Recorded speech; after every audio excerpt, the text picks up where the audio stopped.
화르릉. 뇌성이 하늘을 찢고 억수 같은 비가 기와지붕을 사정없이 두들기는 칠흑 같은 밤이었다. 낡아빠진 별채의 마루 밑, 퀴퀴한 곰팡이 냄새와 눅눅한 습기가 폐부 깊숙이 스며드는 그 비좁은 공간에서 연화는 흙투성이가 된 채 거친 숨을 몰아쉬고 있었다. 그녀의 손에 들린 것은 이 빠진 홈이 자루 하나뿐이었고, 열 손가락 끝은 이미 흙과 돌에 긁혀 피가 배어 나오고 있었으나 그녀는 멈추지 않았다. 무언가에 홀린 사람처럼, 혹은 생의 마지막 동아줄이라도 잡으려는 사람처럼 그녀는 미친 듯이 땅을 파헤쳤다. 바로 조금 전까지만 해도 그녀를 괴롭히던, 마루 밑을 갈가대던 쥐새끼 따위는 이미 안중에도 없었다. 호미 끝에 턱 하고 걸리는 둔탁한 소리가 빗소리를 뚫고 들려왔을 때 연화의 심장은 멎을 듯이 요동치기 시작했다. 떨리는 손으로 축축한 흙을 걷어내자 썩은 나무 기둥 아래 깊숙이 묻혀있던 거대한 항아리의 주둥이가 희미한 번갯불에 비쳐 그 모습을 드러냈다. 뚜껑을 덮은 무거운 돌을 힘겹게 치우고 조심스럽게 안을 들여다본 순간 다시 한번 번개가 치며 어둠을 갈랐고 그 찰나의 빛 속에서 연화는 자신의 눈을 의심해야만 했다. 그것은 쌀독도 김치독도 아니었다. 누런 광채. 사람의 눈을 멀게 할 만큼 요사스럽고도 매혹적인 황금빛이 항아리 가득 차올라 있었으니 그것은 바로 시어머니 최 씨가 평생을 바쳐 모아온 집념의 결정체이자 이 집안을 지탱하는 저주스러운 금덩어리들이었다. 연화는 입을 틀어막고 주저앉았으나 터져 나오려는 비명은 목구멍 안에서 맴돌뿐 밖으로 나오지 못했다. 이것이 도대체 무엇이란 말인가? 이 썩어가는 별차에 밑바닥에 이토록 엄청난 재물이 잠들어 있었다니. 연화의 머릿속은 혼란으로 뒤엉켜 하얗게 질려버렸다. 10년. 그녀가 이 최 씨 가문에 시집와서 짐승보다 못한 대우를 받으며 보낸 세월이 주마등처럼 스쳐 지나갔다. 몰락한 양반가의 딸이라는 허울 좋은 명분만 남은 채 빚에 팔려오다시피 시집온 첫날부터 시어머니 최 씨는 며느리가 아닌 종을 부리듯 그녀를 대했다. 밥상에 쌀밥이 올라오는 것은 1년에 두어 번 제사 때뿐이었고 평소에는 시래기 죽이나 꽁보리밥으로 끼니를 때우며 허리띠를 졸라매야 했다. 최 씨는 소금 한 톨, 간장 한 방울도 아까워하며 며느리가 부엌에서 물이라도 조금 많이 쓴다 싶으면 어김없이 나타나 등짝을 후려치곤 했다. 이년아, 물이 공짜인 줄 아느냐? 우물 길어오는 머슴 품삯은 땅 파서 나온다더냐. 표독스러운 시어머니의 목소리가 귓가의 환청처럼 쟁쟁하게 울려 퍼지는 듯하여 연화는 저도 모르게 몸을 떨었다. 기름 한 방울이 아까워 밤에도 불을 켜지 못하게 하고 닳고 다른 무명치마를 기워 입히며 아직 멀쩡한 것을 버리려 하다니 천벌을 받을 년이라고 욕지거리를 퍼붓던 그 노파가 정작 자신의 발밑에는 이런 엄청난 금무덤을 쌓아두고 있었다는 사실에 연화는 배신감을 넘어선 섬뜩한 공포를 느꼈다. 빗줄기는 더욱 거세져 낡은 별채에 문풍지를 찢을 듯이 흔들어대고 있었지만 연화의 시선은 항아리 속의 금부티에서 떨어질 줄을 몰랐다. 하나를 집어 들어보니 묵직한 무게감이 손바닥을 짓눌렀는데 그 차가운 금속의 감촉은 시어머니의 싸늘한 눈초리와 너무나도 닮아 있었다. 이 금비녀 하나면 친정아버지의 약값을 대고도 남았을 것이며 저 금괴 하나면 굶어 죽어가던 마을 사람 수십 명을 살릴 수 있었을 것이다. 그런데도 시어머니는 흉년이 들어 소장농들이 볏짚을 씹으며 울부짖을 때조차 곳간문을 걸어 잠그고 모른 척했다. 내 것은 내 것이고 내 놈들이 게을러서 굶는 것을 왜 내 탓을 하느냐. 대문 밖에서 들려오던 곡소리에도 눈 하나 깜짝하지 않던 그 비정함의 원천이 바로 이 항아리 속에 있었던 것이다. 연화는 흐르는 눈물을 닦을 생각도 하지 못한 채 진흙 묻은 손으로 금부티를 만지작거리며 억눌러 왔던 울분을 토해냈다. 그녀가 겪었던 배고픔과 수모, 그리고 죽어간 이웃들의 원혼이 이 금덩어리들 사이사이에 서려 있는 듯했다. 아픈 배를 움켜쥐고 찬물로 배를 채우던 밤들, 해진 옷을 입고 한겨울 칼바람을 맞으며 빨래터에서 언손을 호호 불던 기억들이 날카로운 비수가 되어 가슴을 찔렀다. 이 재물은 축복이 아니라 사람의 고혈을 짜내어 굳힌 악마의 눈물이나 다름없었다. 그때 본체 쪽에서 문이 열리는 삐걱 소리가 희미하게 들려왔다. 연화는 쏘스라치게 놀라 황급히 금항아리의 뚜껑을 덮고 흙을 덮었다. 심장이 쿵쿵거리는 소리가 빗소리보다 더 크게 들리는 듯했다. 만약 지금 시어머니에게 들킨다면 뼈도 추리지 못하고 쫓겨나거나 쥐도 새도 모르게 죽임을 당할지도 모를 일이었다. 그녀는 떨리는 손으로 마루장을 다시 덮고 쥐구멍을 막기 위해 가져다 두었던 낡은 멍석으로 그 위를 덮었다. 그리고는 아무 일도 없었던 것처럼 방구석으로 기어들어가 웅크리고 앉았다. 젖은 옷에서 나는 물비린내와 흙냄새가 진동했지만 그녀는 이를 악물고 참아냈다. 잠시 후 본체 쪽에서 시어머니의 날카로운 기침소리가 들려왔다. 에이구, 삭신이야. 비가 오려니 온몸이 쑤시는구나. 예, 연화야 자느냐. 나가서 장독대 뚜껑이나 잘 닫혔는지 보고 오너라. 한밤중에도 며느리를 부려먹지 않으면 직성이 풀리지 않는 그 목소리에 연화는 반사적으로 몸을 일으켰다. 예, 어머님, 지금 나가보겠습니다. 목소리는 평소처럼 공손하고 차분했으나 그녀의 눈빛만은 예전과 달라져 있었다. 어둠 속에서 번득이는 그녀의 눈동자는 방금 본 황금빛보다 더 깊고 서늘한 빛을 띠고 있었다. 그녀는 방문을 열고 나와 빛 속으로 걸어 들어갔다. 차가운 비가 얼굴을 때렸지만 오히려 뜨겁게 달아오른 머리를 식혀주는 듯 했다. 장독대를 둘러보는 척하며 연화는 다시 한번 별차의 마루 밑을 곁눈질로 훔쳐보았다. 겉보기에는 썩어가는 나무 판자와 거미줄만이 무성한 폐가 같은 곳이었지만 이제 그녀는 그 밑에 감춰진 비밀을 알고 있었다. 그것은 단순한 재물이 아니라 시어머니 최 씨의 목줄이자 이 지옥 같은 삶을 끝낼 수 있는 열쇠였다. 10년 동안 맹종하며 살아온 며느리 연화는 오늘 밤 그 마루 밑에서 죽었다. 그리고 새로운 연화가 태어나고 있었다. 그녀는 장독대 옆에 놓인 깨진 기왓장을 집어들고는 빗물에 손을 씻었다. 손에 묻은 진흙은 씻겨 내려갔지만 손톱 밑에 박힌 검은 흙대는 지워지지 않았다. 그것은 마치 그녀가 짊어지게 될 운명의 흔적처럼 보였다. 본체 안방에서는 시어머니가 동회를 여닫는 소리가 들려왔다. 매일 밤 잠들기 전 엽전을 세어보는 것이 유일한 낙인 노파.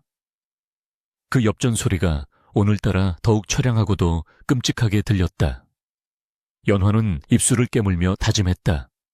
이대로 당하고만 살지는 않으리라. 저 썩은 마루 밑의 황금은 저 탐욕스러운 노파의 것이 되어서는 안 된다.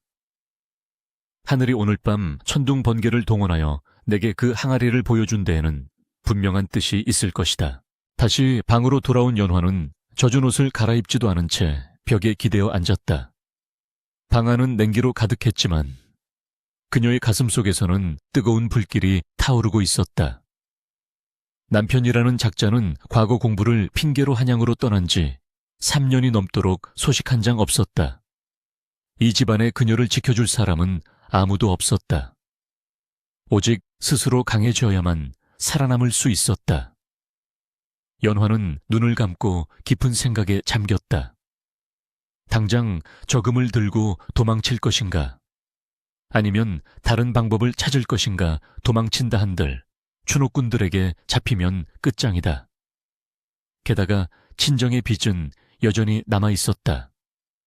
그렇다면 방법은 하나뿐이었다. 시어머니가 가장 아끼는 그것으로, 시어머니가 가장 경멸하는 짓을 하는 것, 가장 천대받는 곳에 가장 귀한 것을 쓰는 것.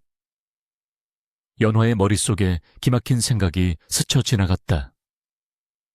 그것은 복수이자 구원이 될 것이었다.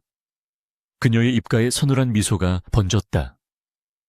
밖에서는 여전히 비가 쏟아지고 있었지만 연화에게는 그 빗소리가 마치 새로운 세상이 열리는 행진곡처럼 들렸다. 날이 밝아오자 비는 그쳤지만 하늘은 여전히 찌푸린 채였다. 연화는 밤새 한숨도 자지 못했지만 피곤한 기색 없이 부엌으로 나갔다. 아궁기에 불을 지피고 솥에 물을 붓는 그녀의 손놀림에는 거침이 없었다. 시어머니 최 씨가 부스스한 얼굴로 부엌을 기웃거렸다. 어제 비가 많이 와서 장독은 무사하냐, 된장 항아리에 빗물이라도 들어갔으면 내년이 다 물어내야 할 게야. 아침부터 시작되는 타박에도 연화는 고개를 조아리며 대답했다. 염려 마십시오. 어머님, 단단히 단속해 두었습니다. 최 씨는 며느리의 태도가 평소보다 더 유순해진 것 같아 콧방귀를 뀌며 돌아섰다. 흥, 밥이나 빨리 지어라. 오늘은 콩나물국을 끓이되 콩나물은 적게 넣고 국물만 많이 잡거라. 최 씨의 뒷모습을 바라보는 연화의 눈매가 가늘게 떨렸다. 저 노파는 꿈에도 모를 것이다. 자신의 발밑이 무너져 내릴 준비가 되어 있다는 것을. 연화는 솥뚜껑을 열고 끓어오르는 물을 바라보았다. 그 물 속에 자신의 지난 10년 세월이 녹아들어가는 것 같았다. 이제 시작이었다. 썩은 마루 밑의 섬광이 그녀의 어두운 인생을 비추기 시작했으니 그녀는 그 빛을 따라 끝까지 가볼 작정이었다. 그것이 설령 파멸의 길이라 할지라도 이대로 썩어 문드러지는 것보다는 100배 나을 테니까. 연화는 아침상을 차려 안방으로 들고 들어갔다. 최 씨는 아랫목에 앉아 곰방대를 물고 있었다. 방 안에는 쩐내와 노인 특유의 냄새가 배어 있었다. 밥상 위에는 묽은 콩나물국과 쉬어터진 김치 한 보시기가 전부였다. 최 씨는 숟가락으로 국을 휘저으며 혀를 찼다. 쯧쯧, 국물 맛이 밍밍하구나. 소금을 아끼랬더니 아주 맹물을 만들어 왔어. 연화는 아무 말 없이 밥그릇 뚜껑을 열었다. 보리밥 냄새가 훅 끼쳐왔다. 그녀는 속으로 생각했다. 많이 드십시오. 어머님, 이 집안의 재물이 어떻게 쓰이는지 두 눈 똑똑히 뜨고 지켜보셔야 하니까요. 연화는 물러나와 마루 끝에 섰다. 저 멀리 별차에 쪽을 바라보는 그녀의 눈에 결연한 의지가 서렸다. 오늘 밤 다시 그곳으로 갈 것이다. 그리고 그 항아리에서 첫 번째 금덩이를 꺼낼 것이다. 그것은 단순한 도둑질이 아니었다. 그것은 잃어버린 존엄을 되찾는 의식이자 탐욕에 찌든 이 집구석을 정화하는 성스러운 제사가 될 것이었다. 바람이 불어와 연화의 옷자락을 흔들었다. 그녀는 주먹을 꽉 쥐었다. 손바닥에 남은 둔탁한 감촉이 생생하게 되살아났다. 하늘은 무심하게도 푸르렀다. 구름 한 점 없는 창창한 하늘에서 쏟아지는 태양 볕은 대지를 달구다 못해 태워버릴 기세였다. 논바닥은 거북이 등껍질처럼 쩍쩍 갈라져 허연 속살을 드러냈고 타들어가는 벼포기는 누렇게 시들어 고개를 떨군 지 오래였다. 가을물은 말라버려 바닥의 자갈들만이 하얗게 먼지를 뒤집어 쓰고 있었고 그나마 남은 물웅덩이에는 썩은 내가 진동했다. 나라 전체에 닥친 끔찍한 가뭄이었다. 바람이라도 불면 좋으련만. 훅 끼쳐오는 것은 아궁이 불 때는 듯한 열기뿐이라 숨을 쉴 때마다 턱턱 막혀왔다. 마을 어귀의 당산나무도 말라 비틀어져 잎을 다 떨구었고 매미 소리조차 들리지 않는 기이한 정적만이 마을을 감싸고 있었다. 오직 들리는 것은 바람결에 실려오는 힘없는 신음소리와 밤마다 들려오는 곡소리뿐이었다. 먹을 것이 없어 초금목피로 연명하던 백성들은 이제 흙을 파먹다. 얼굴이 누렇게 떠서 붓기 시작했고 길가에는 거적에 덮인 시체들이 늘어만 갔다. 지옥이 따로 있다면 바로 여기가 그곳일 터였다. 그러나 최 씨의 집 담장하는 딴 세상이었다. 굶어 죽는 사람이 속출하는 이 난리통에도 최신의 곡간은 쌀가마니로 가득 차 있었기 때문이었다. 하지만 그 곡간 문은 마치 성문처럼 굳게 닫혀 있었다.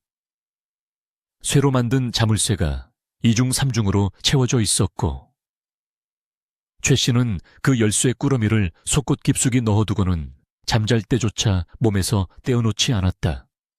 흉년이 깊어질수록 최 씨의 인색함은 더욱 기승을 부렸다. 밥알 하나가 피 한 방울이다. 흘리는 년은 주둥이를 꿰매버릴 테다. 최 씨는 끼니 때마다 며느리 연화의 밥그릇을 검사하듯 쏘아보았고 국물에 밥알이 조금이라도 많이 들어갔다 싶으면 숟가락으로 밥알을 건져내어 자신의 그릇으로 옮기곤 했다.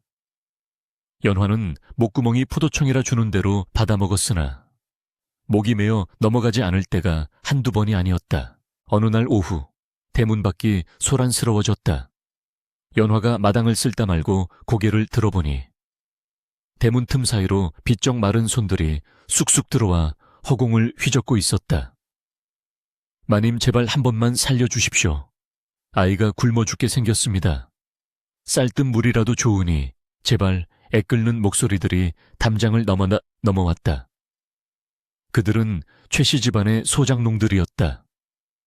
평생을 이 집 논밭에서 뼈가 빠지게 일하며 수학의 태반을 바쳐온 사람들이었으나 흉년이 들자마자 가장 먼저 버림받은 이들이기도 했다.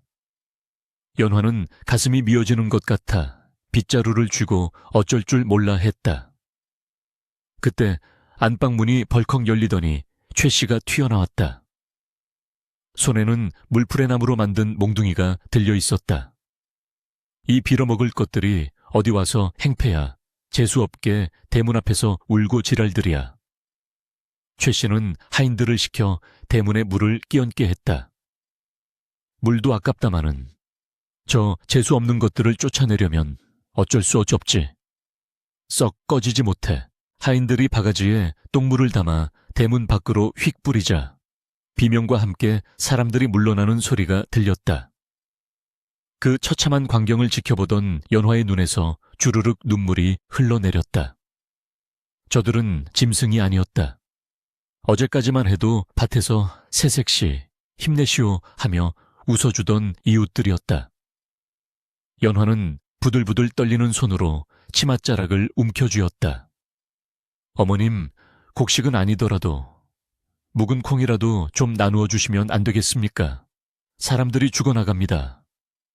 연화가 용기를 내어 입을 열자 최 씨가 독사 같은 눈으로 그녀를 쏘아보았다. 뭐라 내년이 지금 제정신이냐. 곡간 열어 거지들 먹여 살리면 우리는 뭘 먹고 사느냐. 내 쌀독 비우면 네가 채워 넣을 테냐. 최 씨는 몽둥이로 마루를 쾅쾅 내리치며 고래고래 소리를 질렀다. 없는 것들이 굶어 죽는 건 하늘의 뜻이야. 제가 게을러서 못 먹고 사는 걸 왜 남 탓을 해. 썩 부엌에 들어가 일이나 해. 연화는 입술을 깨물며 부엌으로 들어갔다.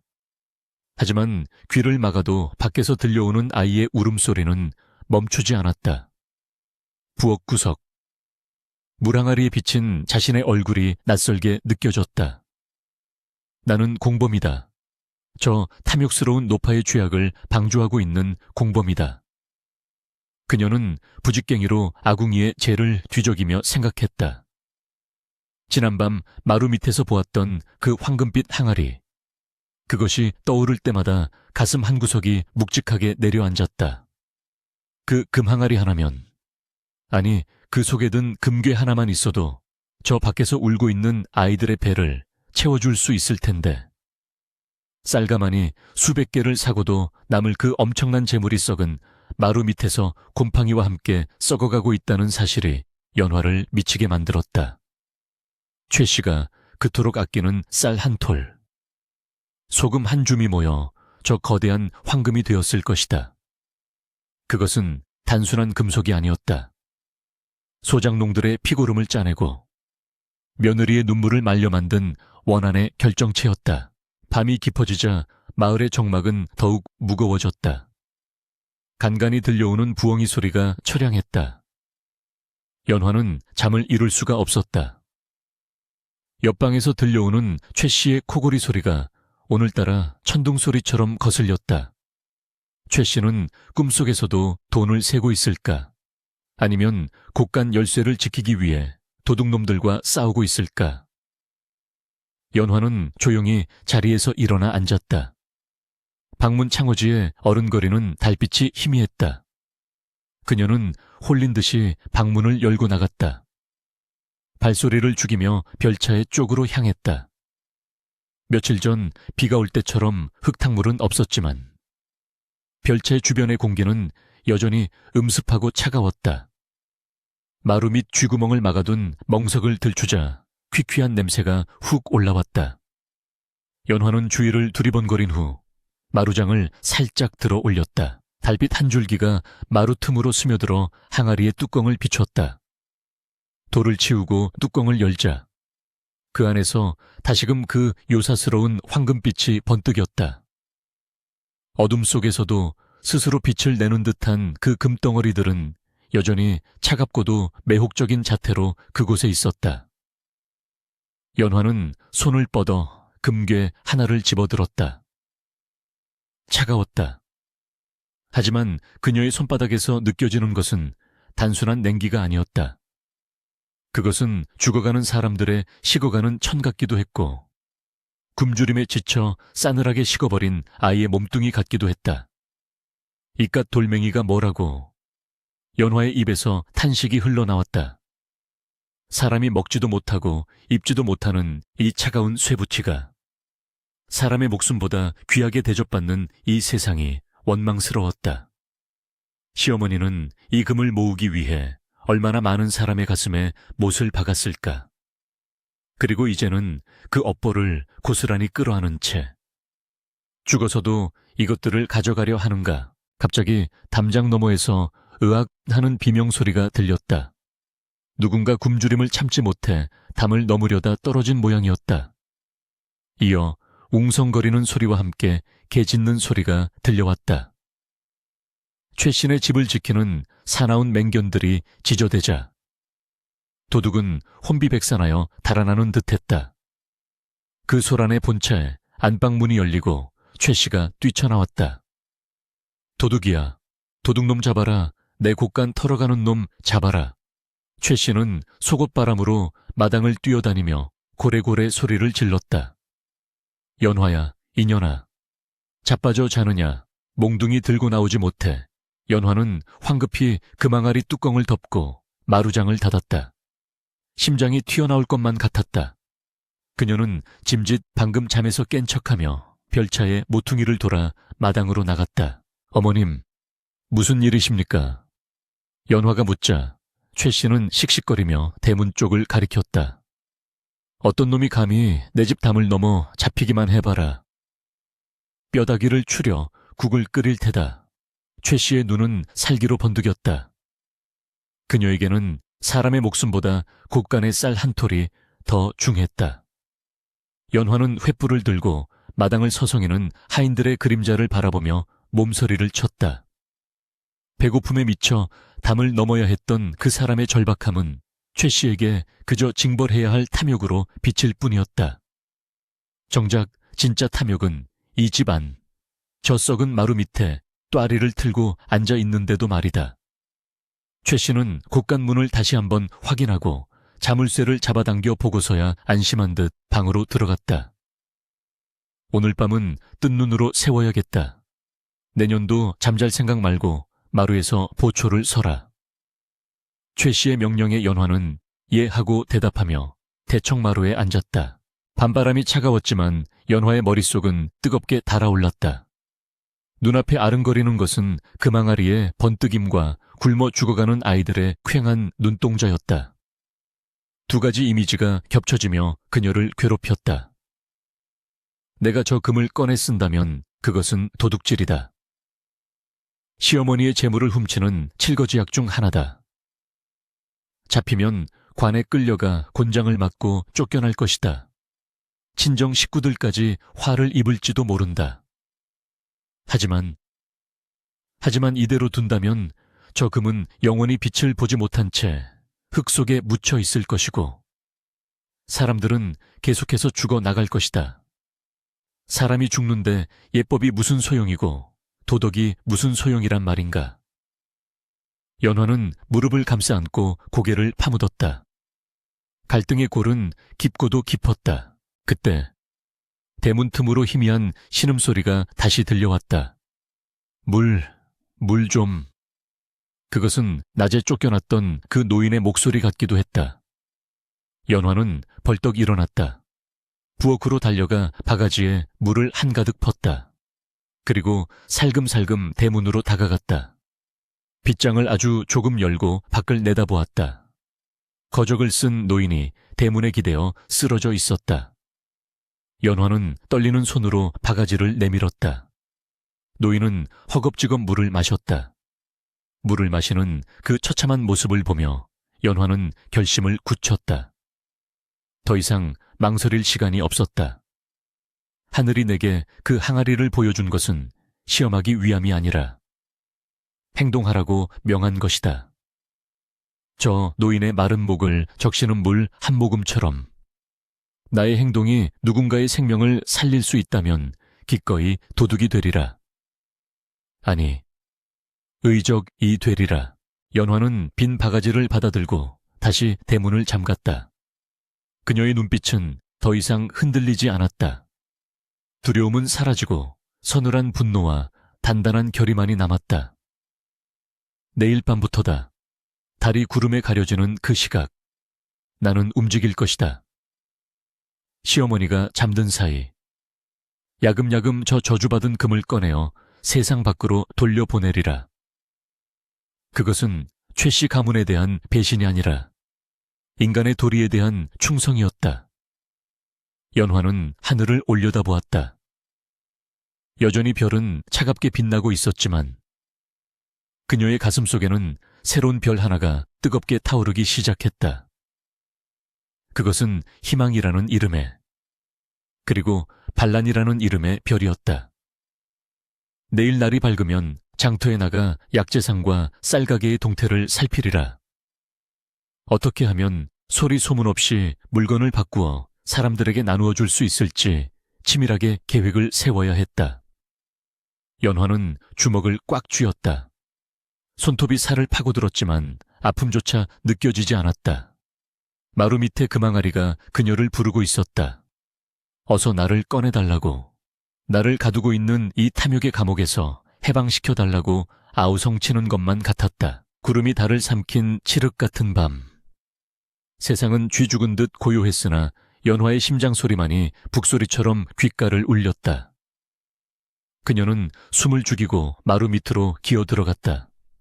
이제는 익숙해진 곰팡이 냄새와 습기가 그녀를 반겼다. 떨리는 손길로 바닥을 더듬어 항아리 뚜껑을 여니 어둠 속에서도 묵직한 황금의 기운이 손끝을 타고 전해져 왔다. 연화는 주먹만 한 금괴 하나를 집어들었다. 차갑고도 무거운 그 금덩어리는 시어머니 최 씨가 평생을 바쳐 쌓아 올린 탐욕의 무게였으나 이제 연화에게는 생명을 살릴 구원의 불씨였다. 그녀는 품속 깊이 금괴를 갈무리하고 미리 준비해둔 남루한 사내 옷으로 갈아입었다. 머리는 질끈 동여매고 얼굴에는 검댕을 칠해 남의 이목을 속일 준비를 마쳤다. 담장을 넘는 그녀의 몸놀림은 날랜 고양이처럼 재빨랐다. 10년간 억눌려 살았던 며느리의 모습은 온데간데 없고 비장한 각오를 다진 투사의 모습만이 달빛 아래 그림자를 드리웠다.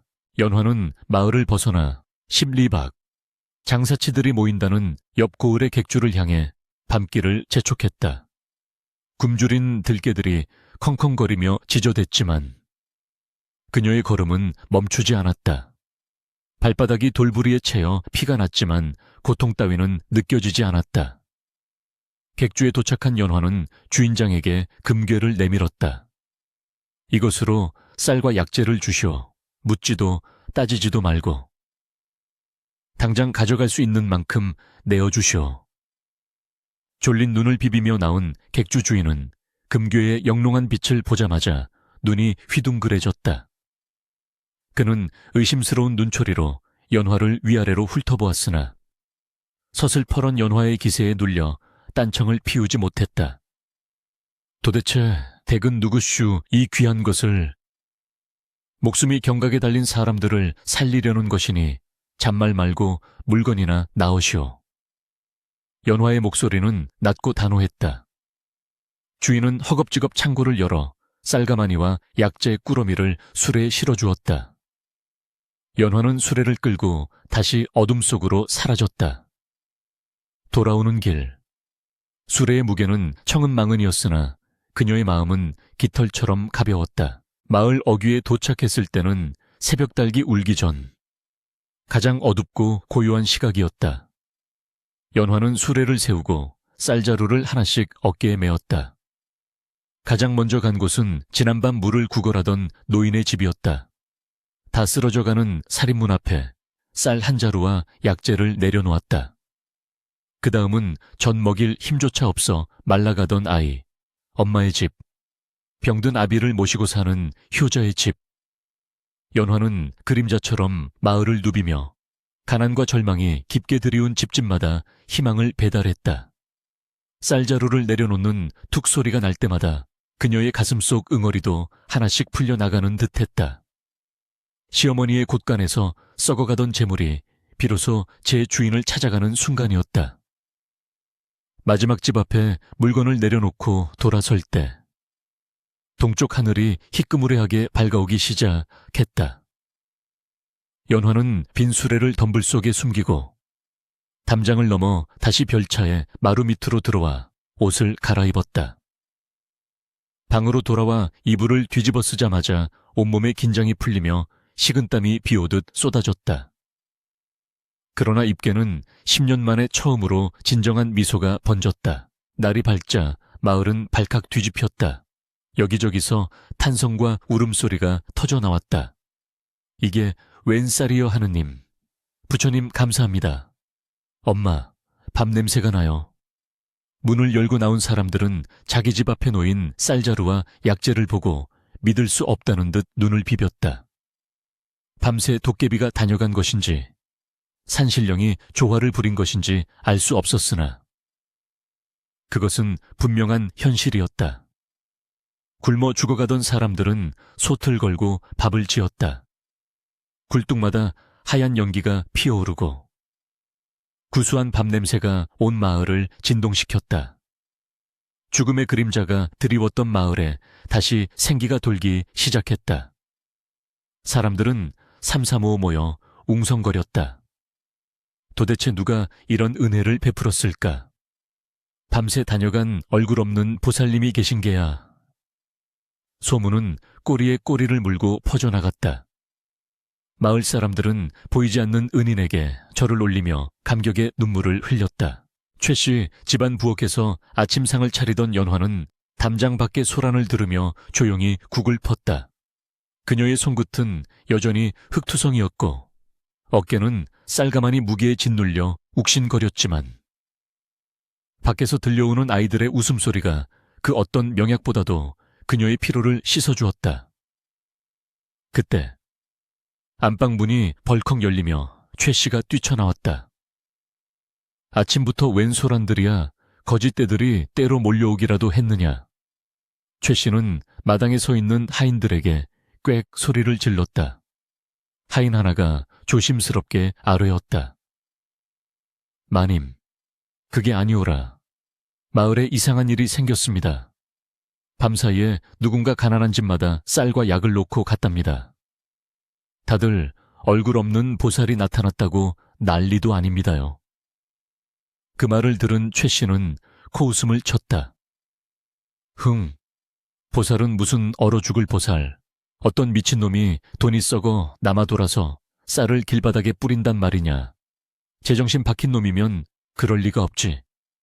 최 씨는 혀를 차며 다시 방으로 들어가려다 멈칫했다. 설마 내 국가는 멀쩡하겠지. 그녀는 의심병이 도져 하인들을 앞세우고 곳간으로 달려갔다. 자물쇠를 확인하고 문을 열어 쌀가마니 숫자를 세어보았다. 다행히 건드린 흔적은 없었다.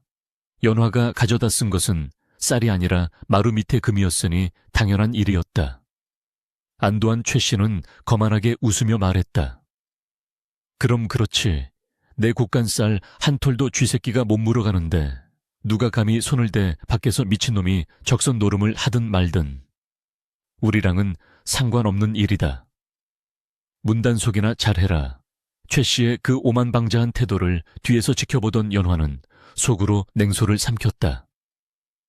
어머님, 국간의 쌀은 그대로일지 몰라도 당신이 목숨보다 아끼는 그 금항아리는 매일 밤 가벼워지고 있답니다. 당신의 탐욕이 쌓은 탑이 무너지고 있는 줄도 모르고 천하태평이시군요. 그날 이후로도 연화의 이중 생활은 계속되었다. 시어머니가 코를 골며 잠에 빠지면 연화는 어김없이 어둠의 그림자가 되어 집을 나섰다. 하루는 금가락지를 팔아 고기를 샀고 하루는 금비녀를 팔아 소미불을 샀다. 그녀는 이제 단순히 물건을 가져다 놓는 것에 그치지 않았다. 장터의 왈패들에게 돈을 쥐어주며 악덕지주에게 뺏긴 소장농의 땅 문서를 되찾아 주기도 했고 억울하게 관에 끌려간 청년을 위해 몰래 보석금을 내주기도 했다. 연화의 지혜와 대담함은 날이 갈수록 빛을 발했다. 처음에는 두려움에 떨며 금을 꺼냈지만 이제는 어떤 물건이 누구에게 가장 필요한지 판단하고 실행하는데 주저함이 없었다. 마을 사람들은 얼굴 없는 보살을 생불처럼 떠받들었고 마을 어귀에는 그 은인을 기리는 돌탑까지 쌓이기 시작했다. 최 씨 집안을 향해 쏟아지던 원망과 저주의 기운은 점차 사라지고 대신 그 자리에 기묘한 활기가 채워졌다. 아이러니하게도 그 활기의 원천은 그토록 마을 사람들을 멸시하던 최 씨의 금항아리에서 나온 것이었다. 어느 날 밤 연화는 여느 때처럼 금항아리에서 묵직한 금두껍이 하나를 꺼내들었다. 문득 항아리 안을 들여다보니 가득 차 있던 금부치가 어느새 반 넘게 줄어 있었다. 바닥이 보일락말락하는 항아리 속 어둠이 마치 시어머니 최 씨의 뻥 뚫린 가슴처럼 공허하게 느껴졌다. 연화는 잠시 손을 멈췄다. 이제 머지않았다. 이 항아리가 비는 날 모든 것이 드러날 것이다. 두려움이 없는 것은 아니었다. 꼬리가 길면 잡히는 법이고 최 씨의 의심은 날로 깊어가고 있었다. 최근 최 씨는 밤마다 악몽을 꾸는지 비명을 지르며 깨어나곤 했고 이유 없이 연화를 쏘아보며 내년 눈빛이 예전 같지 않구나. 무슨 꿍꿍이가 있는 개냐라며 추궁하곤 했다. 하지만 연화는 물러설 생각이 없었다. 이미 그녀는 돌아올 수 없는 강을 건넜다. 이 금은 원래 주인이 없던 물건, 아니 만인의 것이 되어야 마땅한 물건이었다. 그녀는 금두꺼비를 품에 넣으며 다짐했다. 마지막 금 한 톨까지 모두 세상 밖으로 꺼내리라. 그리고 그 빈 항아리 앞에 시어머니를 세우고 당신의 인생이 얼마나 허망한 것이었는지 똑똑히 보여주리라. 달빛이 구름 사이로 얼굴을 내밀며 연화의 얼굴을 비췄다. 헬쑥하지만 강인한 턱선, 흔들림 없는 눈동자가 빛났다. 그녀는 더 이상 학대받는 며느리가 아니었다. 그녀는 이 마을의 운명을 쥐고 흔드는 그림자 속의 영주였다.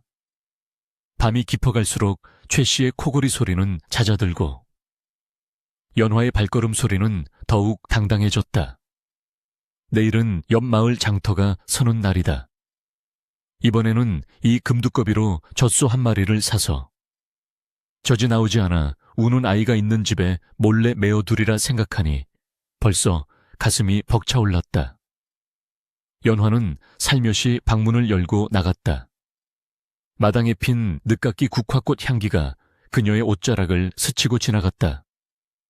그것은 마치 그녀의 앞날을 축복하는 향기처럼 느껴졌다. 그러나 그 향기 끝에는 폭풍 전야의 비릿함도 섞여 있었다. 비밀은 언제까지나 지켜질 수 없는 법. 저 멀리 동쪽 하늘에서 불어오는 바람이 심상치 않게 울부짖고 있었다. 머지않아 닥쳐올 파국을 예고하듯 아기, 이게 다 어디로 갔단 말이냐. 내 금, 내 목숨 같은 금들이 단말마와도 같은 비명이 적막한 밤 공기를 갈갈이 찢어놓았다. 그것은 사람의 목소리라기보다는 내장이 끊어지는 고통에 몸부림치는 짐승의 포효에 가까웠다. 칠흑 같은 어둠이 내려앉은 별차에 마루 밑에서 시작된 그 처절한 절규는 순식간에 담장을 넘어온 집안을 뒤흔들었다. 시어머니 최 씨였다. 의심병이 도져 한밤중에 몰래 별채로 스며들었던 그녀가 마침내 텅 비어버린 항아리의 바닥을 확인한 것이다. 덜덜 떨리는 손으로 항아리를 거꾸로 들어 탈탈 털어보았지만 떨어지는 것은 묵은 먼지와 쥐똥 몇 알뿐이었다. 최 씨는 믿을 수 없다는 듯 자신의 볼을 쥐어뜯으며 바닥을 기어다니기 시작했다. 아니야. 내가 꿈을 꾸는 게야. 내 금덩이들이 발이 달렸을 리가 없어. 도깨비가 곡할 노릇이지. 이게 말이나 되느냐고. 그녀의 눈은 뒤집혔고 입가에는 허연 거품이 물렸다. 횃불을 든 하인들이 하나둘 잠에서 깨어 허겁지겁 달려왔을 때 그들이 목격한 것은 산발을 한 채 흙바닥을 파헤치며 울부짖는 흡사 악귀와도 같은 노파의 모습이었다. 다나와 이놈들 당장 다 튀어나오지 못해. 최 씨는 눈에 핏발을 세우고 고래고래 소리를 질렀다. 내 집에 도둑놈이 산다. 내 피 같은 재물을 훔쳐간 쥐새끼가 이 안에 있어 썩 나오지 않으면 내 놈들의 가죽을 벗겨 죽일 테다. 마당 한가운데 장작불이 피어오르고 잠옷바람으로 끌려 나온 하인들은 사시나무 떨듯 떨며 무릎을 꿇었다. 최 씨는 광에 있던 쇠스랑을 들고 나와 허공에 휘둘렀다. 쇠스랑 끝이 불빛에 번뜩일 때마다 하인들은 비명을 지르며 머리를 땅에 박았다. 말해라, 어느 놈이냐 감히 내 곳간을 털고. 그것도 모자라 마루 밑까지 뒤진 놈이 누구냐. 최 씨는 늙은 마당쇠의 멱살을 잡고 흔들었다. 내 놈이냐, 내 놈이 훔쳐다가 노름판에 날렸느냐. 마당쇠는 억울함에 눈물을 콧물범벅이 되어 빌었다. 아이고 마님, 저는 당치도 않습니다요. 저는 그 밑에 뭐가 있는지도 모릅니다요. 최 씨는 마당쇠를 내동댕이치고 옆에 있던 여종의 머리채를 휘어잡았다. 이성의 끈을 완전히 놓아버린 그녀에게는 더 이상 피하식별이 없었다. 그저 잃어버린 금에 대한 상실감과 배신감만이 그녀를 미치광기로 만들고 있었다. 아비규환의 지옥도가 펼쳐지는 마당 한 구석. 그림자 속에 서 있던 연화는 조용히 눈을 감았다 떴다. 올 것이 왔다. 피할 수 없는 순간이었다. 그녀의 심장은 쿵쿵 뛰었지만 머릿속은 놀라울 정도로 차분하게 가라앉았다. 저 죄에 없는 사람들이 자신의 매를 대신 맡고 있었다. 더 이상 숨어 있을 수는 없었다. 연화는 깊은 숨을 들이쉬어 폐부 가득 밤 공기를 채웠다. 그리고 천천히, 아주 천천히 그림자 밖으로 걸어 나왔다. 불타오르는 장작불빛이 그녀의 하얀 소복을 붉게 물들였다. 그녀의 발걸음에는 망설임이 없었다. 마치 처형대로 걸어가는 죄수가 아니라 단상으로 올라가는 심판관처럼 당당한 기세였다. 그만하십시오, 어머님. 연화의 목소리는 높지 않았으나 그 울림은 최 씨의 고함을 뚫고 좌중을 압도하는 서늘한 힘이 있었다. 미친 듯이 날뛰던 최 씨의 손이 허공에서 딱 멈췄다. 그녀는 천천히 고개를 돌려 며느리를 노려보았다. 초점이 풀린 눈동자가 연화를 위아래로 훑더니 이내 기괴하게 일그러졌다. 뭐라고, 내년이 지금 뭐라고 했느냐. 그만하라고. 내 금이 몽땅 사라졌는데 그만하라고. 최 씨는 쇠스랑을 땅에 내던지고 연화에게 달려들었다. 오냐. 잘 만났다. 내년 표정이 왜 그따위냐. 마치 다 알고 있다는 듯한 그 건방진 눈깔은 뭐냐고. 최 씨는 연화의 멱살을 잡으려 했지만 연화는 눈 하나 깜짝하지 않고 시어머니의 손목을 낚아챘다. 그 힘이 어찌나 매섭고 단단한지. 평소 며느리를 쥐잡듯 잡던 최 씨조차 흠칫 놀라 뒷걸음질 쳤다. 접니다, 어머님. 그 금항아리를 비운 사람 바로 접니다. 연화의 입에서 나온 말은 마른 하늘의 날벼락보다 더 충격적이었다.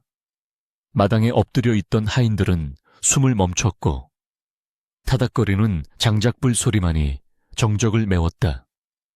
최 씨는 입을 떡 벌린 채 멍하니 서 있다가 이내 얼굴이 시뻘개지며 악을 썼다. 이 천하의 도둑년 배은망덕한 년 내가 너를 굶겼느냐, 헐벗게 했느냐, 감히 시어미의 뒤통수를 쳐 내년이 그걸 훔쳐서 못을 했느냐, 서방질이라도 하려고 빼돌렸느냐, 당장 내놓아라, 내 금 내놓아라. 최 씨는 연화의 옷자락을 붙잡고 늘어지며 발악했다. 연화는 시어머니의 손을 뿌리치지 않았다. 다만 슬픈 눈으로 그녀를 내려다보며 입을 열었다. 그 금은 어머님의 것이 아닙니다.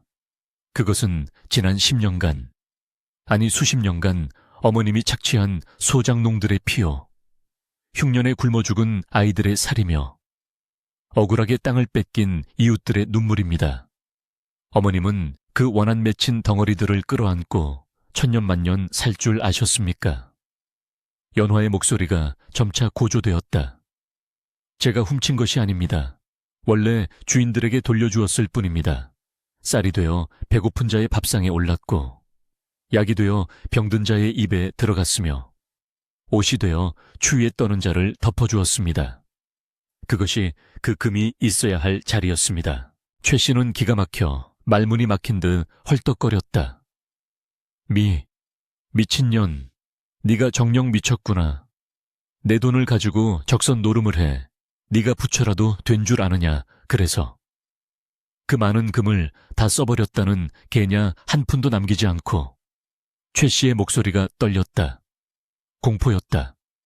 자신의 전 재산이, 자신의 인생 그 자체가 허공으로 흩어졌다는 사실에 대한 원초적인 공포. 예, 다 썼습니다. 마지막 금두꺼비 한 마리까지. 오늘 아침 옆 마을 대장간에 팔아 농기구로 바꾸어 나누어 주었습니다. 이제 그 항아리에는 먼지 한 톨 남지 않았습니다. 연화의 선언은 사형 선고와도 같았다. 최 씨는 으악 하고 비명을 지르며 뒷목을 잡고 쓰러졌다. 하인들이 놀라 달려들었지만 최 씨는 그들을 뿌리치고 바닥을 기어서 연화의 발치로 다가갔다. 그녀는 연화의 발목을 잡고 애원하다가 저주하다가를 반복했다. 거짓말이라고 해라. 제발 어딘가에 숨겨두었다고 해라. 내 금, 내 황금, 그게 없으면 나는 죽는다. 나는 송장이나 다름없다. 연화는 발목을 잡힌 채 꼼짝도 하지 않고 내려다보았다. 어머님, 보십시오. 지금 어머님의 모습을 보십시오. 평생을 모으신 그 금이 어머님을 어떻게 만들었습니까?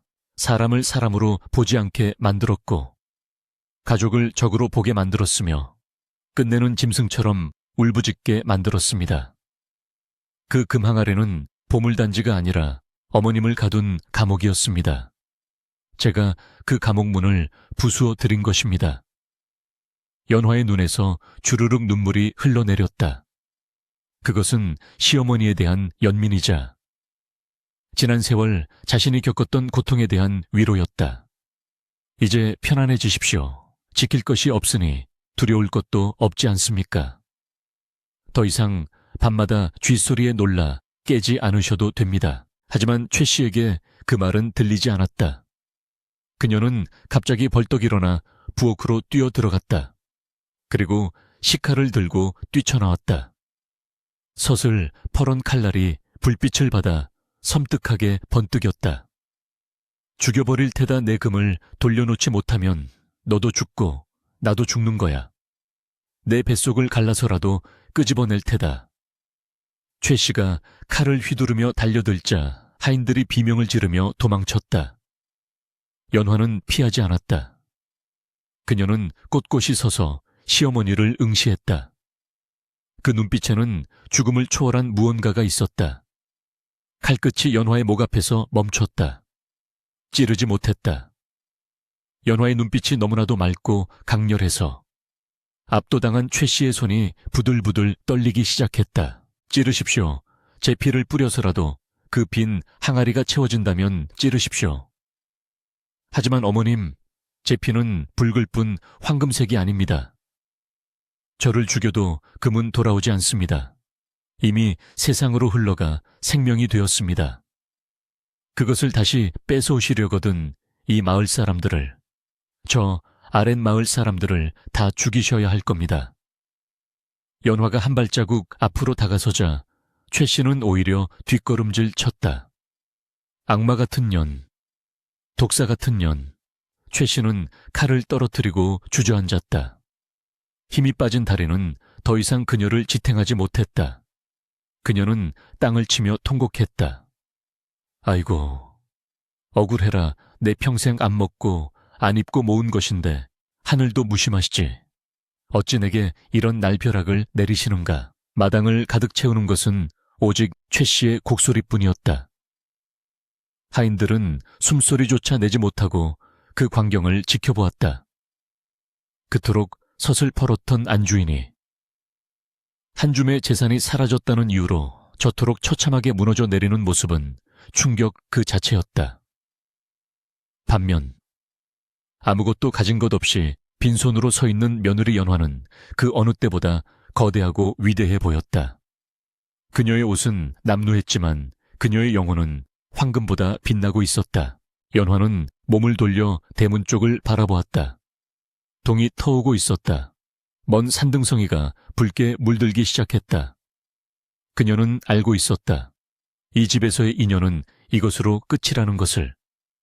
최 씨는 결코 그녀를 용서하지 않을 것이고 그녀 또한 이곳에 더 이상 머물 이유가 없었다. 그녀는 품속에서 미리 준비해둔 서찰 한 통을 꺼내 마루 위에 올려놓았다. 그것은 남편에게 보내는 이별의 편지이자 시어머니에게 남기는 마지막 충고였다. 사람은 재물을 만들지만 재물은 사람을 삼킵니다. 부디 남은 생은 베풀며 사십시오. 그래야 어머님도 사람으로 죽을 수 있습니다. 어머님, 저는 떠납니다. 찾지 마십시오. 그리고 부디 건강하십시오. 연화는 마지막으로 큰 절을 올렸다. 엎드려 우는 최 씨의 등 뒤로 아침 햇살이 비쳤다. 최 씨는 절을 받는 둥 마는 둥 여전히 내금 하며 중얼거리고 있었다. 연화는 일어서서 대문을 활짝 열었다. 삐걱거리는 소리와 함께 굳게 닫혀있던 대문이 열리고 시원한 새벽바람이 마당으로 밀려 들어왔다. 그 바람은 썩은 내 진동하던 최 씨 집안의 공기를 씻어내고 연화의 치맛자락을 부풀렸다. 그녀는 뒤도 돌아보지 않고 대문 밖으로 걸어나갔다. 대문 밖 세상은 눈부셨다. 가뭄 끝에 단비가 내린 후라 그런지 흙냄새와 풀냄새가 싱그러웠다. 멀리서 들려오는 사람들의 웅성거림, 솥대를 몰고 가는 소리, 아이들이 뛰어노는 소리가 들려왔다. 그 모든 소리가 연화에게는 환영의 인사처럼 들렸다. 빈손이었지만 그녀는 세상을 다 가진 기분이었다. 그녀가 걸어가는 길 뒤로 길게 그림자가 드리워졌고 그 그림자 속에는 더 이상 억압받는 며느리의 모습은 없었다. 오직 스스로 운명을 개척한 자유로운 한 인간의 뒷모습만이 고고하게 멀어져 갔다. 집 안에서는 여전히 최 씨의 울부짖음이 들려왔지만 그 소리는 이제 연화의 귓가에서 점점 희미해져 가는 지나간 악몽의 잔해에 불과했다. 그렇게 연화는 금항아리의 저주를 끊어내고 스스로 빛나는 삶을 향해 첫 발을 내디뎠다. 연화가 대문 밖을 나선 순간 세상은 그녀가 알던 것과는 전혀 다른 색채로 다가왔다. 10년 동안 갇혀 지냈던 그 높은 담장 안의 세상이 잿빛 곰팡이와 비릿한 소의 냄새로 가득 찬 지옥이었다면 눈앞에 펼쳐진 들판과 산천은 눈이 시리도록 푸르렀고 바람에서는 달콤한 흙내음이 났다. 정처 없이 걷는 길이었으나 발걸음마다 자유가 묻어났다. 그녀의 등 뒤로는 여전히 최 씨의 악에 바친 비명소리가 희미하게 따라붙는 듯했으나 마을 어귀의 당산나무를 지날 때쯤에는 그마저도 바람소리에 묻혀 사라졌다. 마을 사람들은 밭을 갈다 말고 지나가는 연화를 보며 허리를 폈다. 그들은 그녀가 바로 밤마다 쌀자루를 나르던 얼굴 없는 보살임을 알 리 없었으나 왠지 모를 경외감에 젖어 고개를 숙여 인사했다.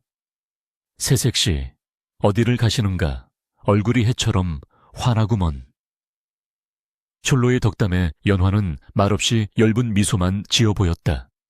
빈손이었고 저고리 고름은 낡아해졌으며 신발은 진흙투성이었으나 그 순간 천하의 그 어떤 왕후장상도 부럽지 않은 풍모가 그녀에게서 뿜어져 나왔다. 그녀는 자신이 뿌린 금부치가 싹을 틔운 풍경을 눈에 담으며 미련 없이 고개를 넘어갔다. 그것은 도망이 아니었다. 새로운 삶을 향한 당당한 출전기였다.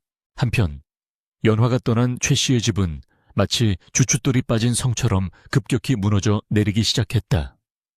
최 씨는 며느리가 떠난 대문을 멍하니 바라보다가 이내 미친 사람처럼 다시 별채로 뛰어들어갔다.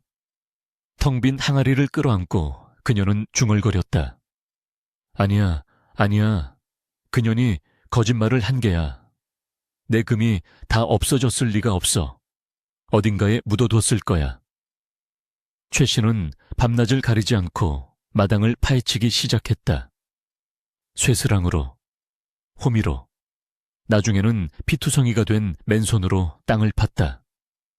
하인들이 말리려 하면 이 도둑놈들 내 금을 찾으면 너희가 가로채려고 그러지 하며 돌을 던졌다.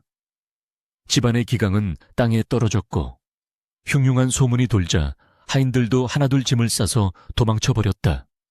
곳간에는 쌀이 썩어나가고 있었지만 최 씨는 굶어 죽을까봐 겁이나 밥 한 숟가락도 제대로 뜨지 못했다. 먹으면 없어진다. 쓰면 사라진다.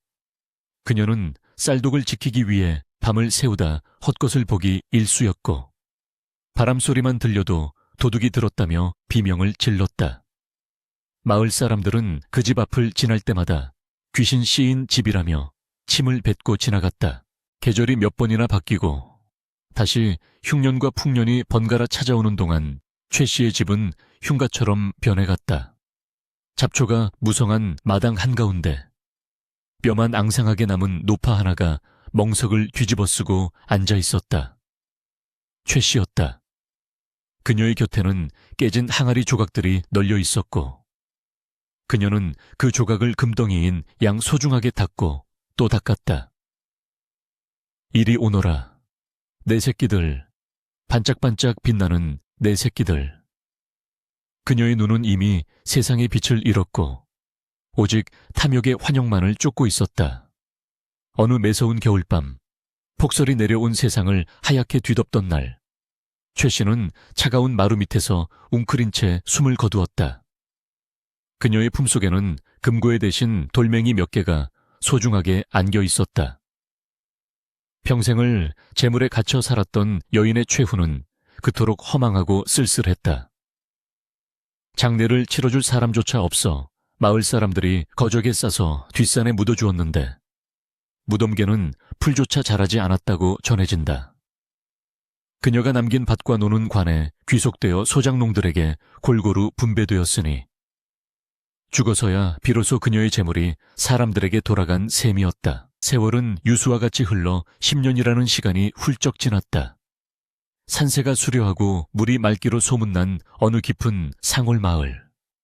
조그마한 서당에서 아이들의 글 읽는 소리가 낭낭하게 울려 퍼지고 있었다. 하늘천, 따지, 거물현, 누루황. 맑고 청아한 목소리들 사이로 온화한 표정의 중년 여인이 아이들의 자세를 바로잡아주고 있었다. 연화였다. 그녀는 이곳에 정착하여 낮에는 밭을 일구고 밤에는 글을 모르는 아이들을 모아 가르치며 살아가고 있었다. 화려한 비단옷 대신 삼벗을 입었고 기름진 음식 대신 나물 반찬을 먹었지만 그녀의 얼굴에는 10년 전에는 찾아볼 수 없었던 평온함과 기품이 서려 있었다. 마을 사람들은 그녀를 연화 선생이라 부르며 존경에 맞이 않았다. 그녀는 가진 것은 없었으나 넉넉했고 혼자였으나 외롭지 않았다. 그녀의 뜰에는 금항아리 대신 철마다 피어나는 꽃들이 가득했고 곡간 대신 이웃들의 따뜻한 정이 넘쳐났다. 어느 날 마을에 보찜장수 하나가 들어와 평상에 앉아 땀을 식히며 세상 돌아가는 이야기를 풀어놓았다. 연화는 파티를 마치고 돌아오다 우연히 그 이야기를 듣게 되었다. 저 아랫마을 최부자네 이야기 들었소. 그 집터가 아주 흉지가 되어버렸지 뭡니까? 노파가 금단지를 끌어안고 죽었는데 밤마다 그 집터에서 쇠붙이 긁는 소리가 난다고 하더이다. 결국 아무도 살지 않아 폐가가 되었는데 사람들은 욕심이 과하면 화를 부른다는 본보기로 삼고 있지요. 보찜장수의 말에 마을 사람들은 혀를 찼다. 쯧쯧, 저승 갈 때 엽전 한 입 못 가져가는 것을 어찌 그리 미련하게 살았을꼬. 연화는 그 이야기를 듣고 조용히 눈을 감았다. 가슴 한구석이 아릿해져 왔다. 미움도 원망도 이미 세월 속에 다 녹아버렸고 남은 것은 오직 가여움뿐이었다. 시어머니 최 씨는 그 많은 재물을 가지고도 마음 한번 편히 먹지 못하고 지옥 속에서 살다 갔으나 빈손으로 나온 자신은 이토록 평화로운 천국을 누리고 있으니 인생의 아이러니가 아닐 수 없었다. 그날 저녁 연화는 맑은 정화수 한 그릇을 떠놓고 뒷마당 장독대에 올렸다. 그리고 남쪽 하늘을 향해 두 손을 모았다. 어머님, 이제 그 무거운 짐을 내려놓고 편히 쉬십시오. 황금은 돌멩이와 다를 바 없고 진정한 보물은 사람의 마음에 있다는 것을 부디 저승에서는 깨달으시길 바랍니다. 바람이 불어와 정화수 그릇에 잔물결을 일으켰다. 마치 최 씨의 영혼이 뒤늦게나마 참회의 눈물을 흘리는 듯했다. 연화는 한참을 그렇게 서 있었다. 달빛이 그녀의 어깨 위로 쏟아져 내렸다. 10년 전 비오는 밤 마루 밑에서 보았던 그 차가운 황금빛과는 비교할 수 없이 따스하고 은은한 빛이었다. 그녀는 자신이 옳았음을 그리고 자신의 선택이 헛되지 않았음을 다시금 확인했다. 다음 날 아침 연화는 여느 때와 다름없이 서당 문을 활짝 열었다. 아이들이 제잘거리며 몰려들었다. 선생님, 오늘은 무슨 이야기를 해주실 건가요? 한 아이가 초롱초롱한 눈망울로 물었다. 연화는 아이의 머리를 쓰다듬으며 온화하게 웃었다. 오늘은 아주 먼 옛날 황금보다 귀한 것을 찾아 떠난 사람의 이야기를 해주마. 아이들이 귀를 쫑긋 세웠다. 연화는 붓을 들어 하얀 종이 위에 글자 하나를 크게 써 내려갔다. 마음심, 신. 이 세상 모든 재물은 이 마음 하나에서 비롯되고 또 이 마음 하나로 사라지는 법이란다. 너희들은 주머니를 채우기보다 이 마음을 채우는 사람이 되어야 한다. 아이들은 고개를 끄덕이며 그녀의 말을 가슴에 새겼다. 연화의 목소리는 서당 담장을 넘어 마을 어귀를 지나 저 멀리 산맥을 타고 세상 끝까지 퍼져나가는 듯했다. 그녀의 삶은 비록 초라한 초가삼간에 머물렀으나 그 향기는 천리를 갔다. 사람들은 그녀를 보며 깨달았다. 진정한 부자는 곳간에 쌀을 쌓아둔 자가 아니라 가진 것을 기꺼이 나눌 줄 아는 자임을, 그리고 진정한 자유는 무엇을 소유하는가에 있는 것이 아니라 욕망으로부터 얼마나 자유로운가에 달려 있음을 말이다. 빈 항아리를 채우려다 자신을 갉아먹은 시어머니와 가득 찬 항아리를 비움으로써 세상을 채운 며느리. 두 여인의 엇갈린 운명은 세월이 흘러도 잊히지 않는 교훈이 되어 사람들의 입에서 입으로 전해졌다. 해가 서산으로 넘어가고 저녁 연기가 피어오르는 평화로운 상올 마을. 연화는 대청마루에 앉아지는 노을을 바라보았다. 붉게 타오르는 노을 속에서 그녀는 비로소 완전한 안식을 느꼈다. 그녀의 빈손은 그 어느 때보다 가득 차 있었다.